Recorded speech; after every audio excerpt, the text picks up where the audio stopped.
उच्च माध्यमिक के हिंदी कक्षा में सबका स्वागत। आज हम बेटी के नाम पाठ के आखिरी भाग के अध्ययन की ओर जा रहे हैं। इससे पहले हमें कुछ चित्र देखना है। आप जरा चित्र देखिए और इसमें दो चित्र हैं। इनमें बगदूशाह सफर के वेशभूषा और रहन सहन में क्या अंतर है, इसके बारे में आपको एक टिप्पणी तैयार करना है।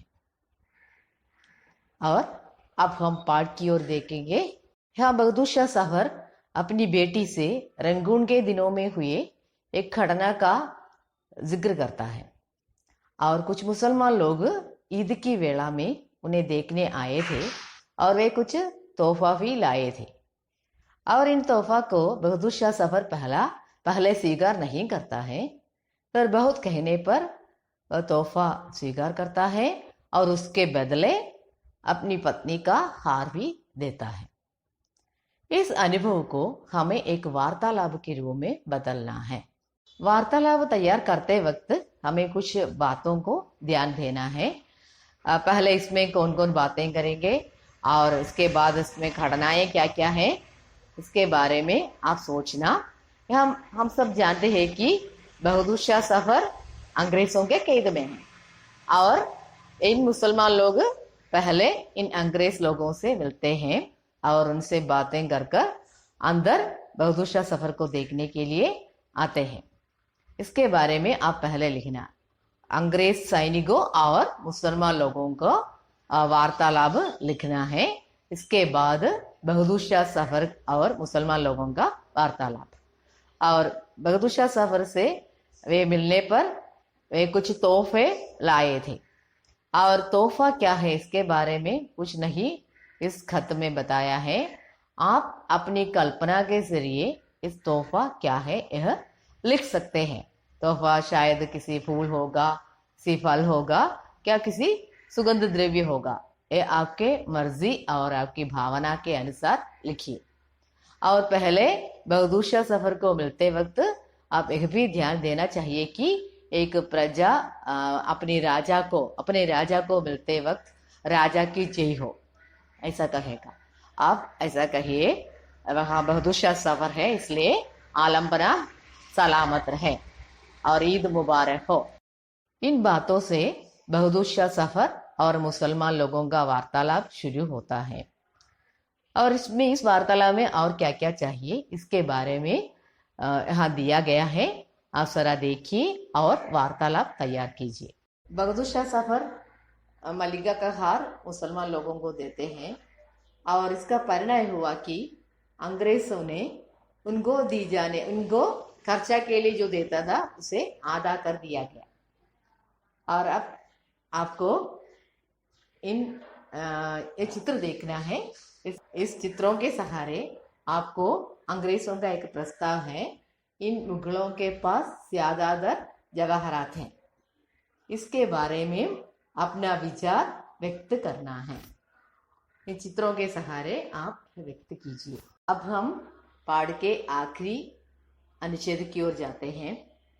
इस अनुच्छेद में बगदूशाह सफर अपनी बेटी से पत्र के उनको जो खत भेजा जाता है उस खत के बारे में उनके मन में जो आशंकाएं हैं वह बताता है।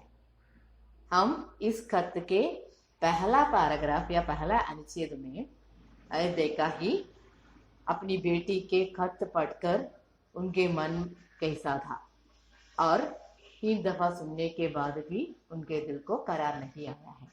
ये बात भी वह अपनी बेटी को इस खत में लिखता है। और आप जरा ऐसा कीजिए, दोनों पैराग्राफ को लीजिए, पहला पैराग्राफ और इस पाठ के इस खत के अंतिम पैराग्राफ से 2 कॉलम में इसके प्रधान पॉइंट को या मुद्दों को लिखना है। इस खत में क्या क्या आया है, पहला पैराग्राफ में क्या आशंकाएं उन्होंने या क्या उसका मन की क्या विचार व्यक्त किया है, ये पॉइंट वाइज में लिखना है। और दूसरे कॉलम में आप आखिरी अनुच्छेद में इस पत्र के बारे में उन्हें क्या क्या आशंकाएं हैं ये भी आप नंबर लिखकर लिखना है। इस खत के अंत में बगदूर शाह सफर वह अब वह किस हालत में है और उसका सबसे बड़ा दुख व्यक्त करता है। वह कहता है कि उसका कब्र परदेश में ही होगा। वह हिंदुस्तान को बहुत चाहता है, मगर हिंदुस्तान में भी उनका कब्र होना वह चाहता है, मगर अब परदेश में ही तय है, ऐसा वह सोचता है। और उसके बाद वह कहता है कि जिंदा ही दफन है। उसकी अवस्था एकदम मुर्दा के समान है। जिस प्रकार कब्र में मुर्दा है, उसी प्रकार वह इस लकड़ी से बने मकान में जीता है। जीता नहीं, मरने के समान जीता है। यह दर्द भी यहाँ व्यक्त करते हैं। और यहाँ आखिरी मुगल बादशाह का जिंदगी का आखिरी निमिषों का चित्रण हुआ है। अब हमें एक डायरी से परिचय पाना है। आप जरा स्क्रीन पर देखिए, यहाँ में एक डायरी का कुछ अंश है। इसकी पूर्ति करना आपका काम है और आप इसे भी लिखिए किसकी डायरी है और एक कब लिखी है। इस डायरी का पहला वाक्य आप देखिए, जिंदा ही दफन, और इसके बाद एक आश्चर्य चिन्ह लगाया है। और इसके बाद और भी वाक्य हैं। वाक्य कुछ अधूरा है, अधूरे वाक्यों के साथ बिंदियां लगाई हैं और कुछ वाक्यों के आगे प्रश्न चिन्ह भी हैं। और ये डायरी आप ध्यानपूर्वक देखिए और इस डायरी की पूर्ति करना आपका काम है। छात्र, अब हम इस खत के द्वारा बगदूर शाह सफर के जिन जिन अनुभवों का परिचय पाया है, उसकी प्रस्तुति की ओर जा रहे हैं। बगदूर शाह सफर के अनुभव एवं दर्द को प्रस्तुत करने के लिए यहाँ अप्सरा हैं और उनकी प्रस्तुति क्या है, ये जरा आप इसको देखिए। सबको नमस्कार, मैं अप्सरा एएस हूँ। इस समय हम पुरानी स्वतंत्र नेताओं को भी न भूलें। मैं यहाँ मुगल साम्राज्य के अंतिम शासक बहादुर शाह जफर के बारे में एक छोटा आविष्कार करती है। धन्यवाद। आपको एक खत छिपा कर पढ़ो। बेटा आओ, यहाँ एक खत है। एक सैनिक नहीं छिपा कर ले आता था।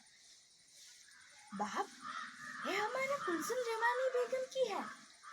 क्या? मेरे प्रिय पुत्री की है ना? पढ़ो बेटा, पढ़ो। मेरी प्रिय पुत्री बहुत दुखी है ना। दिल्ली वालों मुझको रोती है ना। माम भी काफी समय उनके बारे में सोचती है। दिल्ली वाले कितनों यतीम हो गए, कितनों के बेटा, कितनों के भाई फांसियां पर चढ़ गए थे। उनके सब के कारण ब्रिटिश भरण सबके सभी लूट गए थे, सबके सभी लूट गए थे। मेरी पुत्री महारानी से रहता था, अब ब्रिटिश के कैद में रहती है। मुझको मेरी पुत्री और मेरे दिल्ली वालों को देखना चाहता है, लेकिन वह साकार नहीं होती है। उसके कारण ब्रिटिश के कैद में रहती है। मुझको मेरी पुत्री और मेरे दिल्ली वालों को देखना चाहता है, लेकिन वह साकार नहीं होती है। उसके कारण ब्रिटिश मेरे मृत्यु भी इस कैद में है। मेरा कब्र परदेश में बनी है, हे ईश, मेरे पुत्री और मेरे प्रिय प्रजाओं को रक्षा करो, मेरा भारत माता को संरक्षण करो। हे खुद, आंखें खोले।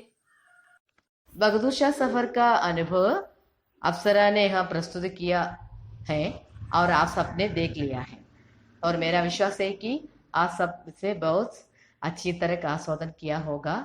और हम सब जानते हैं कि यह खत है। इस खत के द्वारा हम एक व्यक्ति को बहुत अधिक जानने का मौका भी मिला है, और खत इस प्रकार ही होगा। इतिहास में इस प्रकार के अनेक खत हैं। आप इस प्रकार के खत पढ़िए और आपकी जानकारी का वर्धन कीजिए।